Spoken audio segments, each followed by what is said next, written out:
¿Qué tal estás? Bienvenido a la clase donde vamos a iniciar nuestro repaso al periodo de entreguerras, una etapa caracterizada por el ascenso de los fascismos, la consolidación del régimen comunista en Rusia, el liderazgo económico y político de los Estados Unidos y la inestabilidad socioeconómica. ¡Comenzamos!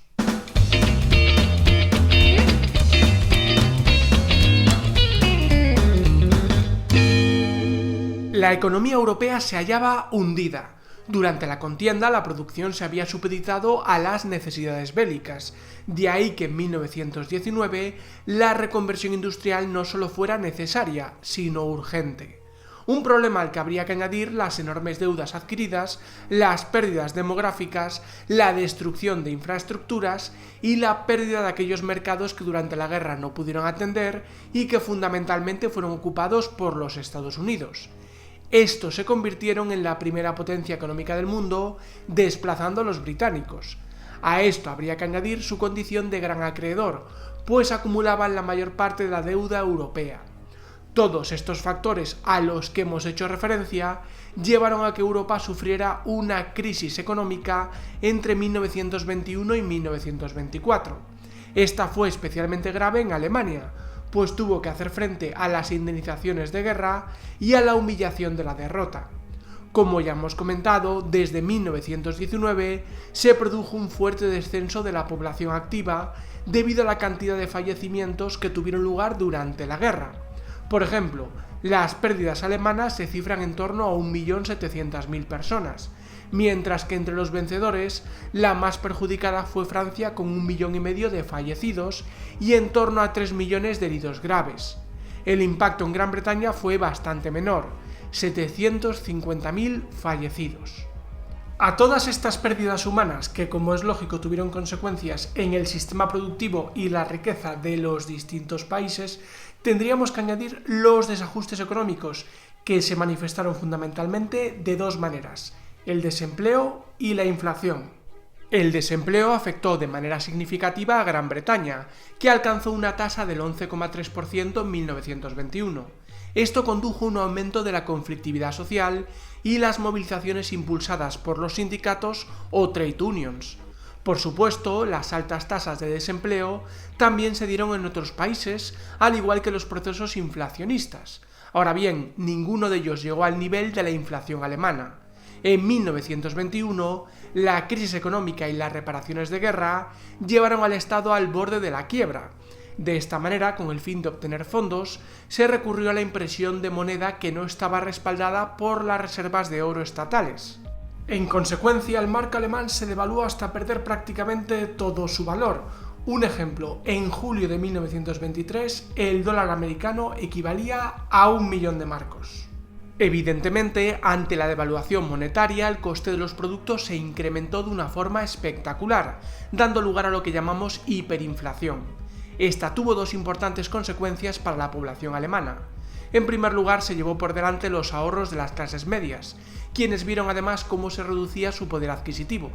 La segunda consecuencia de la hiperinflación fue la vuelta al trueque, es decir, la devaluación monetaria y la inestabilidad de los precios hizo que los alemanes prefirieran utilizar otros medios de intercambio. La hiperinflación se acabó a finales de 1923, momento en el que el gobierno alemán sacó de circulación el marco, el llamado Deutsche Mark, y estableció una nueva moneda, el Rentenmark. Ahora bien, si se restauró la confianza en el dinero, fue porque esta nueva moneda gozaba del respaldo del dólar norteamericano. La ayuda de los Estados Unidos fue fundamental para que Alemania superara la hiperinflación.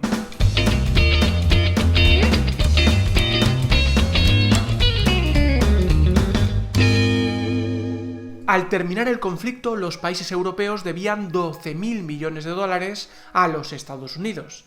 Ahora bien, no todos ellos se encontraban en las mismas circunstancias.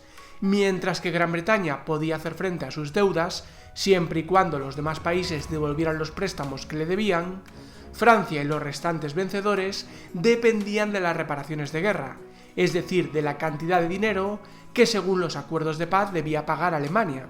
Y esta, por su parte, trató de flexibilizar las condiciones económicas de las reparaciones ante la alarmante falta de fondos.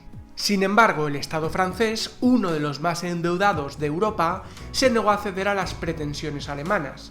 Fue así como entre 1920 y 1922 Alemania se vio obligada a pagar 8.500 millones de marcos en concepto de reparaciones, un tremendo y prolongado esfuerzo que no pudo mantener en los últimos meses del año 22. Fue entonces cuando, con el argumento de que Alemania no estaba pagando las cantidades acordadas, Francia y Bélgica invadieron la región del Ruhr. Al tratarse de una de las principales zonas industriales y mineras del país, la economía alemana acusó notablemente ese impacto. Además, ese episodio contribuyó al agravamiento del problema de la inflación, con las consecuencias sociales a las que nos hemos referido antes. Finalmente, la comunidad internacional decidió intervenir para solucionar el grave problema económico que afectaba a Alemania y a todo el sistema de reparaciones y deuda. En 1924 se presentaba el Plan Dobbs, elaborado por una comisión presidida por el norteamericano Charles Dobbs. En él se ofrecía a los alemanes un préstamo internacional en condiciones muy favorables, así como una reducción de su deuda. El objetivo era sacar al país del caos económico en que se encontraba y garantizar que pudiera seguir realizando el pago de las reparaciones. Sin embargo, el plan afectaba a la soberanía alemana como Estado, pues establecía que determinados impuestos debían ir directamente al pago de la deuda. En el fondo, el problema se solucionó creando una especie de círculo económico. En primer lugar, los norteamericanos prestaban dinero a Alemania, con lo que recibían los alemanes pagaban las reparaciones de guerra a los vencedores del conflicto bélico, y por su parte estos pagaban sus deudas a los norteamericanos.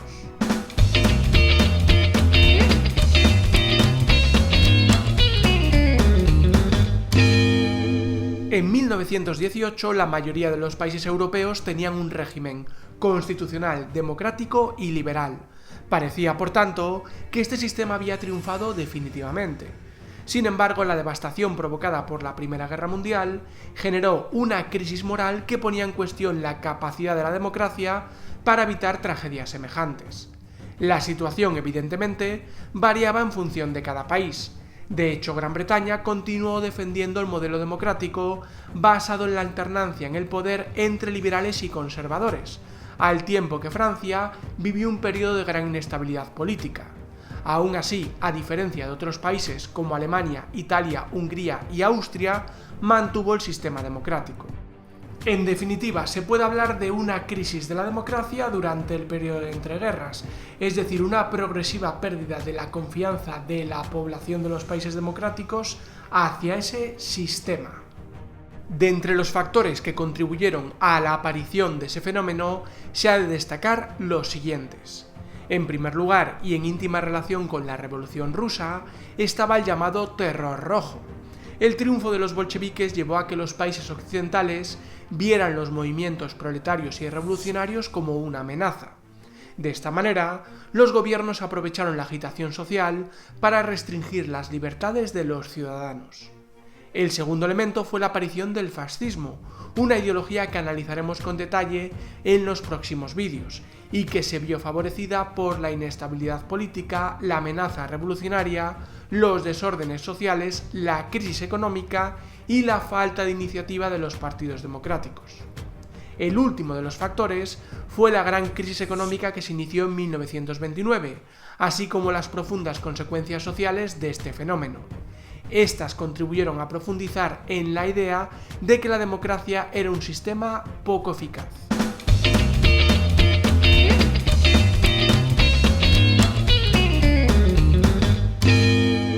Entre 1924 y 1929, los Estados Unidos conocieron un periodo de prosperidad y bienestar económico sin precedentes en su historia.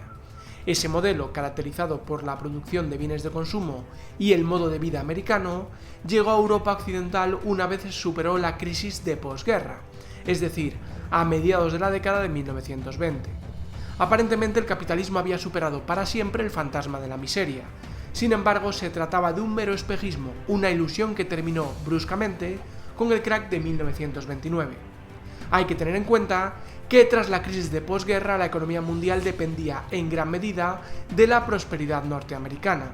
Por tanto, si los Estados Unidos pasaban por una coyuntura económica positiva, se verían favorecidos países como Francia, Gran Bretaña, Italia o Alemania. Sin embargo, en cuanto la economía norteamericana experimentara una crisis, todos los demás también la sufrirían. Eso permite entender la ficticia prosperidad económica que vivieron los europeos de 1924 a 1929, así como la gran crisis que se inició en esa fecha. De entre los factores que permiten comprender la prosperidad económica norteamericana, cabe destacar los siguientes. En primer lugar, un importante crecimiento industrial basado en el uso de las nuevas energías como el petróleo y la electricidad, así como en industrias como la siderurgia, la química o la automoción. También estaría la introducción de nuevas técnicas de organización del trabajo, propias del Taylorismo y del Fordismo. Otro aspecto a destacar sería el proceso de concentración de capitales y de empresas a través de fenómenos como los cártel, trust y holdings. El cuarto punto fue la gran expansión bancaria y bursátil, con la generalización de las inversiones y la especulación. Y por último, la aparición de la sociedad de consumo, caracterizada por nuevos hábitos de vida y por la importancia de la publicidad. Por su parte, la cultura de masas tuvo su origen en los Estados Unidos, difundiéndose desde allí a Europa. De entre los factores que favorecieron el ascenso de ese fenómeno, destaca el consumismo o incremento del consumo, que fue posible gracias a la publicidad y a la generalización de los sistemas de crédito y financiación. También tuvieron cierta importancia los espectáculos de entretenimiento y ocio, siendo los más relevantes los musicales y el cine, que adquirió sonido en 1927. Otro aspecto a tener en cuenta fue la popularización de la radio, que se convirtió en el principal medio de comunicación y publicidad, así como un elemento clave para la expansión de nuevos géneros musicales. Por último, se ha de mencionar la aparición del deporte como otra de las principales características de la cultura de masas.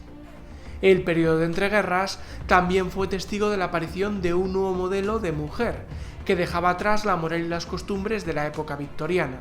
Aparecieron, por ejemplo, las flappers, que expresaban su deseo de igualarse con los hombres. Otra manifestación de eso fue la incorporación de la mujer a la universidad y al mercado laboral. Y, por supuesto, el progresivo reconocimiento en todos los países occidentales de su derecho al voto. Además, la sociedad de consumo consideraba a la mujer como un cliente potencial, de tal modo que hacia ella dirigió buena parte de la publicidad. Por último, en este repaso a la cultura de entreguerras, hemos de mencionar las vanguardias artísticas, una serie de corrientes que en su búsqueda de nuevas formas de expresión rompieron con el tradicional academicismo. En la pintura hablaríamos de movimientos como el fauvismo, el expresionismo, el surrealismo, el dadaísmo, el futurismo y el cubismo, mientras que en el ámbito arquitectónico destacaron el constructivismo, la Bauhaus y el Art Deco. Hasta aquí todo lo relativo a la primera fase del periodo de entreguerras. A lo largo de los siguientes vídeos analizaremos con detalle la crisis económica que se originó en 1929, sus consecuencias, las relaciones internacionales entre las distintas potencias y el ascenso de Mussolini y Hitler. Un saludo a todos.